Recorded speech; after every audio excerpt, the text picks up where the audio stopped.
Hello my dear friends, आइए हम फटाफट अपनी बुक लेकर के आ जाइए, बैठ जाइए सामने। कथा शुरू होने जा रही है।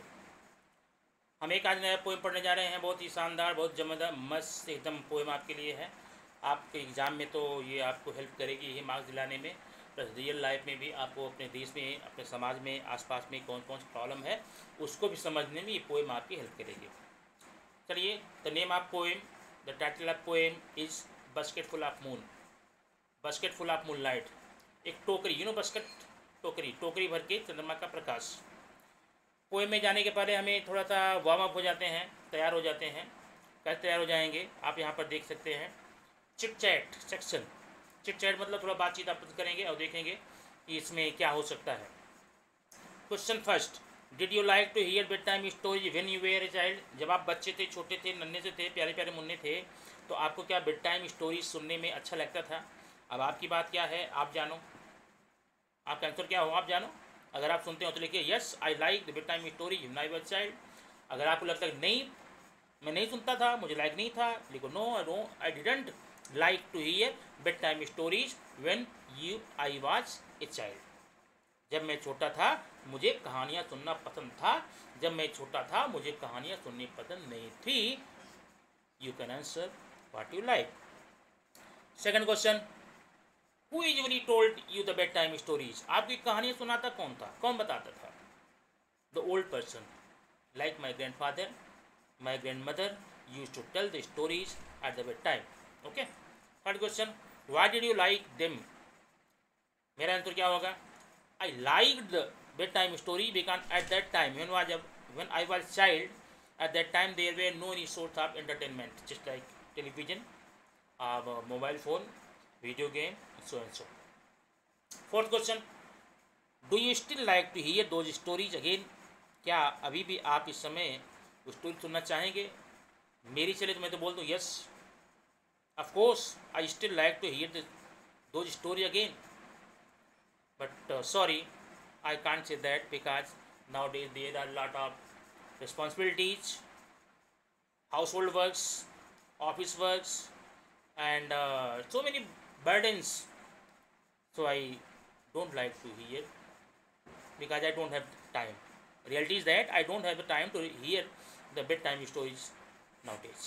Okay, आइए हम देखते हैं इस पोएम में क्या दिए गए हैं। ध्यान देखिए, पोएम है, पोएम तो एक बच्चे ने रिक्वेस्ट किया है। किससे किया है, चंदा मामा से किया है। चंदा मामा जानते ना, आप जब छोटे छोटे रहे होंगे, जो चंद्रमा थे आपके मामा थे, मामा हुआ करते थे ना। मामा बड़ा, मामा भांजे का बड़ा रिश्ता बड़ा प्यारा होता है, बड़ा अच्छा होता है। तो खैर आइए देखते हैं इस स्टोरी का। पहले आप थोड़ा इंट्रोडक्शन सुन लेंगे।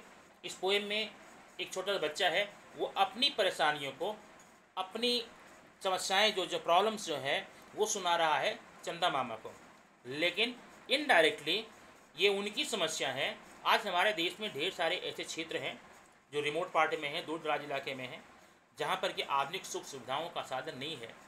बिजली की समस्या है, पानी, साफ पानी की समस्या है, आवागमन साधन नहीं है, स्कूल नहीं है, कॉलेज नहीं है, और वहाँ पर कोई ट्रांसपोर्टेशन सिस्टम नहीं है, हॉस्पिटल नहीं है। उन सारी समस्याओं को एक छोटे से बच्चे ने अपनी इस कविता के माध्यम से इसमें व्यक्त किया है, लेकिन यह आप देख कर समझ पाएंगे। Poet is making request to the Chanda Mama. O Chanda Mama, O moon, give me moon light. आप मुझे मून लाइट दे दो, चंद्रमा का प्रकाश दे दो। मामा ने पूछा कितना बेटा, कितना चाहिए। मामा तो मामा, दिल के राजा होते ना, उन्होंने पूछा कितना चाहिए। बच्चे ने कहा मम्मा बस बास्केट फुल, एक टोकरी दे दो, एक टोकरी। अगर एक टोकरी से आपको नहीं संतोष होता है, 2 बास्केट्स फुल, 2 टोकरियाँ दे दो, एक टोकरी या 2 टोकरियाँ भर के दे दो। लेकिन ध्यान रखें, सिर्फ मुझे चंद्रमा का प्रकाश नहीं चाहिए, चंद्रमा के प्रकाश साथ साथ में सीड्स भी चाहिए, चंद्रमा के प्रकाश का सीड भी चाहिए। चंदा मामा ने कहा बेटा करोगे क्या तुम, इस प्रकाश को लेकर के क्या करोगे। बच्चे ने कहा, जरा ये पैराग्राफ आप ध्यान से देखिएगा, second paragraph stanza. From city to my village, on the sides of the path, I want to show many small moons of light. आप थर्ड लाइन से देखिएगा इसको। I want to sow many, mama मैं बोना चाहता हूँ। क्या बोना चाहता हूँ? Many small small moons of light, ढेर छोटे छोटे छोटे छोटे चंद्रमा बोना चाहता हूँ, बीज बोऊंगा। कहाँ बोऊंगा? On the sides of path, रास्ते के दोनों किनारों पर बोऊंगा। कौन से रास्ते में? From city to my village, not from village to city, from city to my village. जो रास्ता गांव से शहर जाता है उस पर नहीं बोना मुझको, बल्कि जो रास्ता शहर से गांव की तरफ आता है। इसका मतलब जानते हैं? बच्चा नहीं चाहता है कि कोई रास्ता गांव से शहर की तरफ जाए, मेरा गांव शहर की तरफ जाए, गांव का पलायन शहर की तरफ हो, बल्कि वो चाहता है शहर की सारी फैसिलिटीज आवागमन की, hospital, school, college, entertainment, roads, airlines, सारी चीज़ें गांव में आए। इसे कहता है मैं गांव से शहर आने वाली सड़कों पर रोशनी बोना चाहता हूँ, चंद्रमा का प्रकाश बोना चाहता हूँ, ताकि पूरा का पूरा शहर या शहर सुविधाएं हमारे गांव की तरफ आ सके। क्यों ऐसा करना चाहते हो? चंद्रमा ने पूछा होगा ना, क्यों ऐसा कर रहे हो, क्यों प्रकाशित करोगे भैया तुम, क्या पड़ी तुमको?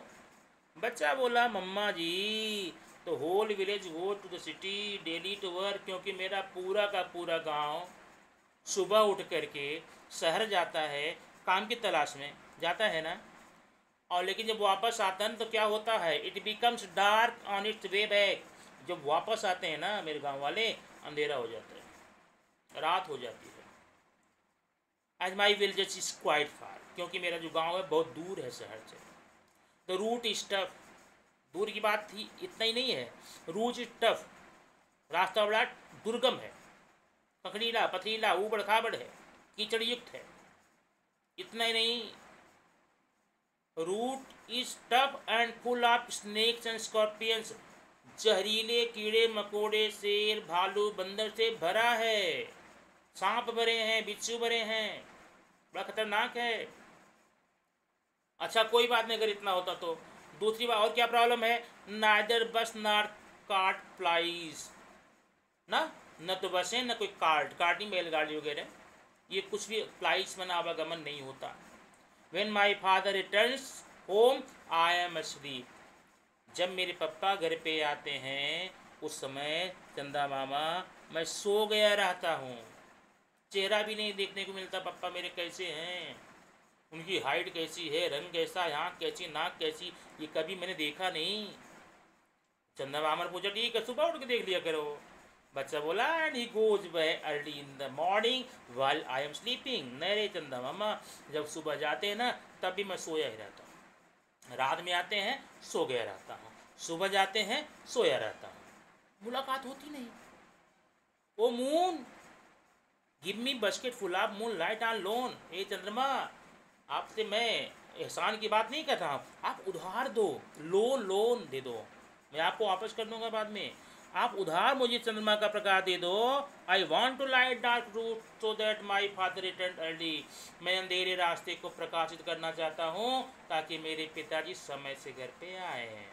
ठीक है। I too want to hear fairy tales, क्योंकि मुझे भी परियों की कहानियाँ सुनना है, एंड स्टोरीज फ्रॉम हिम, और अन्य कहानियाँ सुनना है।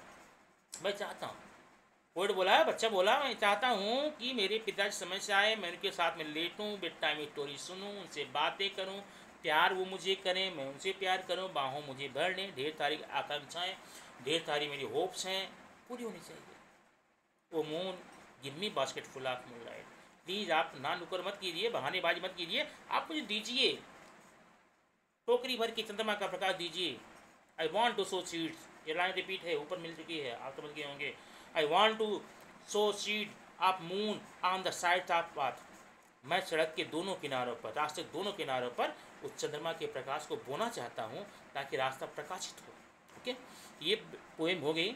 The name of poet is Sunil Sharma, और सुनील शर्मा ने इस पोएम को एक मराठी पोएम नाम है डोंगरी से ट्रांसलेट किया है इंग्लिश में। ठीक है, तो आप जरा देखते हैं इसमें पूरी डिवाइस क्या है। फर्स्ट नेम आप देखिए, टाइटल ऑफ पोएम आप देख लीजिए, basket full of poem, name of poet आपको दिख रहा है सुनील शर्मा। राइमिंग पेयर्स इसमें है नहीं, जब राइमिंग पेयर्स नहीं तो राइमिंग स्कीम नहीं होगी। और फिगर स्पीच पूरी पोएम में कौन है? ढेर सारे हैं, बहुत हैं, लेकिन फुल्ली पोएम में कौन सा फिगर ज़्यादा छाया हुआ है, वो है personification, because moon is given the human quality. Moon को यहाँ पर क्या दिया गया है, ह्यूमन क्वालिटी दिया गया, उसे मांगा जा रहा है, just like he is a human being. ठीक है, ये पोएम पढ़ने के बाद में इस पोएम का सबसे महत्वपूर्ण हिस्सा हम आज पढ़ेंगे, आज बताएंगे, वह एप्रिसिएशन। क्योंकि फर्स्ट पोएम हमने पढ़ा था तो वहाँ भी आपको ये मैंने छोड़ दिया था। दोनों पोएम का एप्रिसिएशन मैं एक साथ लेता हूँ। एप्रिसिएशन के लेसन में आइए देखते हैं कैसा वो है। ये आपके सामने फॉर्मेट दिया गया है एप्रिसिएशन का।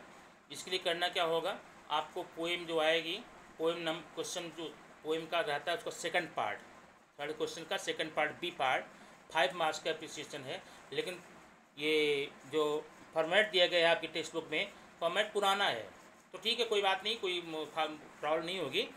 इसमें से सारे क्वेश्चन नहीं लेने हैं, जो क्वेश्चन मैं बोल रहा हूँ तो टिक कर लीजिए, सिर्फ उसी क्वेश्चन पर आप टारगेट कीजिएगा, उसी का आंसर दीजिएगा। पहला क्वेश्चन रहेगा टाइटल, ये हाफ मार्क का है। इसमें क्या करना होता है, सिर्फ पोएम के टाइटल को लिखना होगा। टाइटल जो ऊपर लिखा गया है नेम ऑफ पोएट आप लिख दीजिए। तो फर्स्ट पोएम का टाइटल आपको दोनों का एप्रिसिएशन बनाना है अभी। तो फर्स्ट पोएम का क्या लिखेंगे, क्या नाम है, ए टीनेजर्स प्रेयर, यहाँ लिखिए। अभी सेकंड पोएम हम लोग पढ़ कर रहे हैं, उसका क्या है, बास्केट फुल ऑफ मून, ऐसा टाइटल लिखना होगा। लेकिन ध्यान रखना ये क्वेश्चन केवल हाफ मार्क का होता है, तो हाफ मार्क में आपको ध्यान देना होगा, 1 या 2 वर्ड आपको लिखना होता है, टाइटल लिखना होता है। लेकिन टाइटल को लिखने का जो अंदाज है, जो पंक्चुएशन है, पंक्चुएशनल मार्क हैं, कैपिटल स्मॉल लेटर है, उसका पूरा ध्यान रख करके वैसे आप लिखिएगा। Okay, second question half mark का पोएट है, नेम ऑफ पोएट, ये भी आप पोएट का नाम जानते हैं। फर्स्ट पोएम का पोएट कौन है, जेमोर्स, अभी हम जो पढ़कर आ रहे हैं अभी जस्ट नाउ, वो क्या है, सुनील शर्मा। आप यहाँ पर नाम लिख के हाफ मार्क लिख सकते हैं। Third question rhyming scheme, rhyming scheme के लिए आपको वीडियो दिया जा चुका है, आप उसे जाकर कंफर्म कर लीजिएगा। फर्स्ट पोएम का राइमिंग स्कीम है ABCB, और अभी जो क्वेश्चन पोएम हम लोग पढ़कर आ रहे हैं उसमें कोई राइमिंग स्कीम नहीं है। आप क्या लिखेंगे, there is no rhyming scheme in this poem, this is 3 words type poem. ठीक है, तो आपका ये हो गया क्या, 1 मार्क्स का, कितने, 2 मार्क्स का, हाफ मार्क का फर्स्ट सेकंड। थर्ड हो गया क्या, राइमिंग स्कीम। फोर्थ क्वेश्चन आपका रहेगा, ध्यान दीजिए, फेवरेट लाइन क्वेश्चन नहीं है, कट कर दीजिए। फोर्थ क्वेश्चन आपका फिगर ऑफ स्पीच है। तो फिगर ऑफ स्पीच मैंने आप बताया कैसे करेंगे, आप नाम लिख दीजिए, केवल नाम लिखना है, एक्सप्लेन नहीं करना है। 1 मार्क का आपका 3 मार्क क्वेश्चन हो गया। और पांचवा और लास्ट क्वेश्चन जो आपका रहेगा, थीम सेंट्रल आइडिया। बाकी नीचे जितने भी क्वेश्चन है ना उसको आप छोड़ दीजिए। थीम में कैसे लिखेंगे, आप सेकंड पोएम का थीम देख लीजिए। In this poem the poet inform of a kid is praying और making request to the moon and asking the moonlight. He is narrating that his village is quite far from the city and there are no any facilities of electricity, roads, job opportunities, school, college, so and so. So whole the village goes to the city for the work, and when they come return, it become dark, and the route from city to village is very tough, full of scorpions and the snakes. And when father comes, child is in sleeping. In the same way, when father goes to the city, at that time the child was in sleep. So he was unable to visit, to talk, to love his father. So he is asking moon to give him moonlight, so can he lighten the path from city to village. Because poet want all the facilities, maybe job opportunities, electricity, transportation, school, college, hospital, all facilities found in the cities must be in our village. Okay, तो ये दोनों appreciation आप कीजिए पहले, और करके आप return रूप में दिखाइए। और जितने व्यूअर हैं, सबसे पहले मैं ऑल सब व्यूअर्स को थैंक्स बोलना चाहता हूँ, क्योंकि उनके द्वारा दिए गए रिस्पॉन्स और कमेंट मेरे लिए बूस्ट काम करते हैं। और एक क्वेश्चन आज सब व्यूअर्स के लिए है, अभी जो उन्हें पोएम पढ़ी, पोएम मीनिंग सब समझ गए होंगे। आपको आंसर ये देना है, which problems facing by our nation, facing by the some societies of our nation are mentioned indirectly in this poem by the poet. आप इस क्वेश्चन का आंसर अवश्य दीजिए। मुझे आपके आंसर का इंतज़ार रहेगा बेसब्री से। जैसे ही मैं रिकॉर्डिंग बंद करूँगा वीडियो की, उसके तुरंत बाद मैं इंतज़ार करूँगा आपकी रिप्लाई मुझे मिलेगी। Thank you. फिर नेक्स्ट वीडियो में मिलेंगे आपको।